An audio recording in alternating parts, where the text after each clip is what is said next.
Buenas tardes, estamos nuevamente con la psicóloga Alejandra Olivo Gardea para continuar con el tema sobre ansiedad de separación en los niños ante el regreso a clases presenciales. Buenas tardes, psicóloga. Buenas tardes. Hoy queremos cerrar el tema haciéndole dos preguntas muy importantes. La primera, para que a los padres les quede muy claro, ¿qué es el trastorno por ansiedad de separación? El trastorno de ansiedad por separación es una dificultad en la ansiedad en los niños. Como ya les había explicado anteriormente, hay una etapa en la que es normal la ansiedad de separación.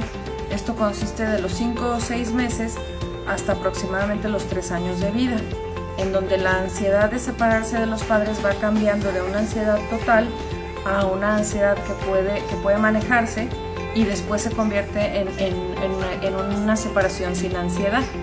Cuando esto no sucede es cuando estamos hablando de un trastorno de ansiedad por separación. Generalmente se da a partir de la etapa preescolar. ¿Cómo se manifiesta esta ansiedad por separación? Tiene varios síntomas en los que tendríamos que estar poniendo atención. El primer síntoma es que son niños que les genera mucho miedo separarse de sus padres. No un miedo normal, sino un terror, una ansiedad real de separarse de ellos. Son niños que tienen mucho miedo de perderlos, ya sea porque tengan un accidente, porque se enfermen, porque se mueran, y entonces el niño todo el tiempo está con este miedo de perder a sus padres. También presentan mucho miedo de salir de casa, no les gusta salir de casa. Si ustedes les ponen a escoger entre ir a una fiesta de un amiguito o quedarse en casa, son niños que prefieren quedarse en casa. Son niños que además de esto no suelen dormir solos, no pueden dormir solos y mucho menos pueden ir a dormir a casa de los abuelos, de los primos, de los amiguitos. Necesitan estar en su casa. Y cuando logran conciliar el sueño, generalmente tienen pesadillas que van en relación a la pérdida de alguno de los padres. Estas pérdidas también pueden relacionarse con el cuidador principal si los cuidadores principales no son los padres. Además de todo esto, generalmente estos niños presentan síntomas físicos como anticipatorios frente a una situación en la que va a haber una separación. Por ejemplo, al niño que llevan de camino a la escuela, que empieza con me duele la cabeza, me duele el estómago, me siento mal, o el niño al que le cuentan que va a haber unas vacaciones y un día antes de las vacaciones no duerme, le da vómito, le duele el estómago. Estos son síntomas también de esa ansiedad de separación, son síntomas físicos. Es muy importante tener en cuenta estos síntomas porque ahora con la pandemia, con el encierro que hemos tenido por la contingencia, los niños se han acostumbrado a estar 24 horas acompañados de los padres. Entonces este desarrollo normal que se había logrado frente a la ansiedad de la separación probablemente se frene un poco o haya regresado algunos pasos en el desarrollo del niño, y entonces cuando tú lo lleves a la escuela, el niño tenga miedo de estar sin mamá o sin papá. Y si a esto le sumamos que probablemente en la familia hubo alguna pérdida por COVID, o en la familia hubo algún enfermo muy grave por COVID, o en casa estaban tan ansiosos todos en general por la enfermedad, que al niño se le decía no puedes salir, no toques esto, no vemos a nadie, es peligroso ver a la gente. Entonces, todas estas situaciones que generó el COVID, no nada más en los niños, en toda la población dispararon la posibilidad de sentirse ansioso. Cuando se nos permita regresar cuando se nos permita regresar a una vida lo más normal posible, entonces vamos a empezar con las separaciones. Llevamos más de un año juntos. ¿Qué va a pasar cuando empiecen estas separaciones? Pues muy probablemente muchos niños presentarán algunos de estos síntomas de los que acabo de hablar. Por eso es importante tener en cuenta que existe este trastorno y que después de tanto tiempo juntos puede desencadenarse este trastorno en los niños, porque hemos vivido una situación de mucha ansiedad y los niños no son los más expertos en manejar una ansiedad que se presenta fuera de la etapa que se esperaba en el desarrollo.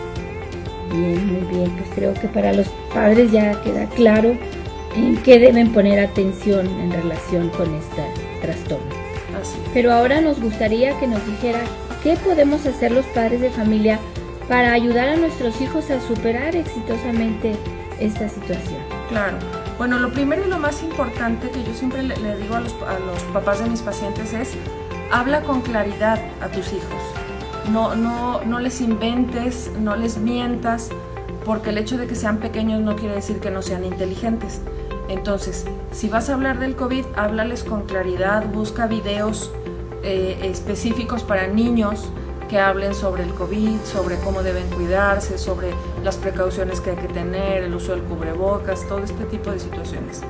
Si hubo una pérdida en casa relacionada con COVID, hay que hablar sobre la pérdida, hay que hablar sobre la muerte, hay que ayudarlos a entender este camino de la vida a la muerte. Los niños son más inteligentes que los adultos para entender la muerte, entonces en realidad no es tan difícil.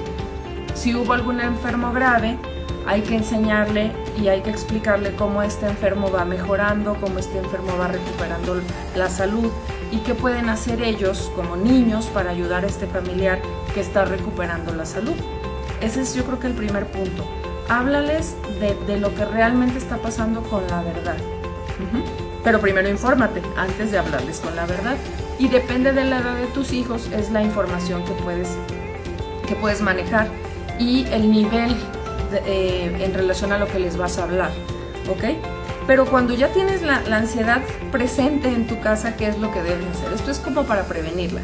Ya teniéndola presente en tu casa, puedes hacer algunas estrategias que son muy útiles. El primer punto es: si tiene que haber una separación entre los niños y los padres, hay que explicarla con anticipación. Por ejemplo, mañana entras a la escuela, te voy a levantar, te vas a poner tu uniforme, tu desayuno, qué quieres que te mande de lonche. Vamos preparando todo el acontecimiento del día siguiente. Vamos a ir a tal hora, yo te voy a llevar caminando a la escuela y voy a regresar por ti a tal hora. Y entonces esto al niño le permite ir anticipándose a lo que va a pasar. Igual si van a ir al súper, si van a salir a algún lado, siempre anticiparle al niño qué es lo que vas a hacer. Salir a escondidas, como a veces algunos papás lo hacen, para que el niño no se altere o para que el niño no se asuste, le asusta más al niño porque las personas en las que debe confiar no le hablan con claridad, entonces pierde esa claridad que debería de tener el mundo traducida a través de los padres. Entonces también es importante hablarle con claridad a los niños. Voy a salir, regreso en tanto tiempo, te quedas con fulanita y no me tardo, todo va a estar bien, tú tranquilo. Cuando no logramos que la tranquilidad se quede en el niño, solamente con hablarlo podemos utilizar algo que se llaman objetos transicionales. Los objetos transicionales son literal objetos que nos ayudan a que el niño se sienta tranquilo. Pueden ser muchas cosas. Puede ser un peluche favorito, una cobijita, una almohadita, una fotografía de mamá o de papá o una fotografía de la familia, un amuleto. Pueden ser muchas cosas que le podemos entregar al niño y entonces decirle: mira, aquí tienes tu cobijita, vas a estar bien, todo está tranquilo. Incluso si esta ansiedad se presenta yendo a la escuela, se puede manejar con las escuelas de los niños que les permitan llevar esto que los hace sentir tranquilos. Yo con mis niños de ansiedad de separación hablamos con la escuela, con el colegio, y les pedimos de favor que permitan al niño llevar en su mochila esto que los hace sentir tranquilos. Si el colegio o la escuela no permite llevar juguetes, podemos entonces fabricar nuestro objeto transicional. Por ejemplo, tomar una foto de la familia, ponerla en una mica y que la guarde entre sus libros.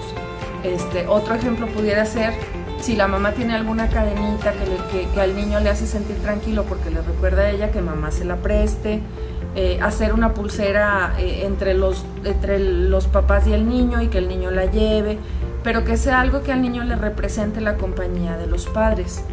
Cuando la ansiedad de separación es en casa, también podemos manejar por un tiempo, por ejemplo, que el niño duerma acompañado en lo que se va sintiendo tranquilo.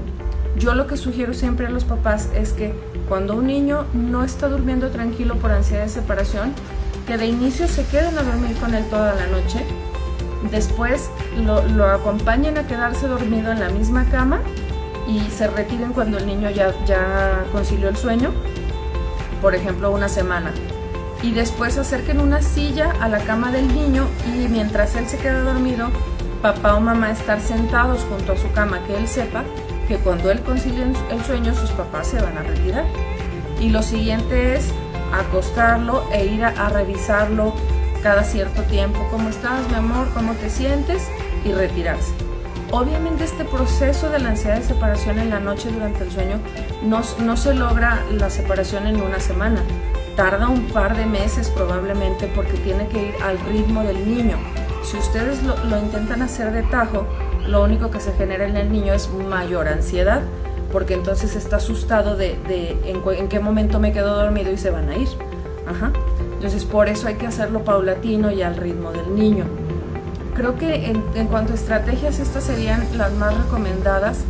De cualquier forma, si ustedes ven que utilizando estas estrategias la ansiedad de su niño no disminuye, hay que acudir con un profesional, hay que acudir con un terapeuta especialista en niños y hay que acudir con un psiquiatra especialista en niños, porque muchas veces estos niños presentan un trastorno de ansiedad por separación, pero viene junto con algún otro trastorno, como pudiera ser depresión, como pudieran ser fobias, un trastorno de ansiedad generalizada, trastornos de pánico, que se van juntando, se van mezclando como una trenza de trastornos emocionales, y entonces sí se requiere la ayuda de un profesional porque pudiera necesitar algún tipo de medicación.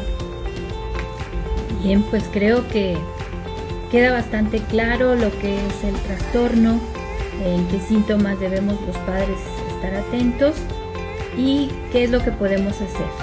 Y algo que me parece muy importante es con lo que termina su charla, que es: si todas las estrategias no te funcionan como papá, pues es hora de recurrir a los profesionales. Así es. Muchas gracias, psicóloga. Creo que esto será de mucha utilidad para los padres de familia y esperamos contar con usted para posteriores charlas. Claro que sí, muchas gracias. Buenas tardes. Buenas tardes.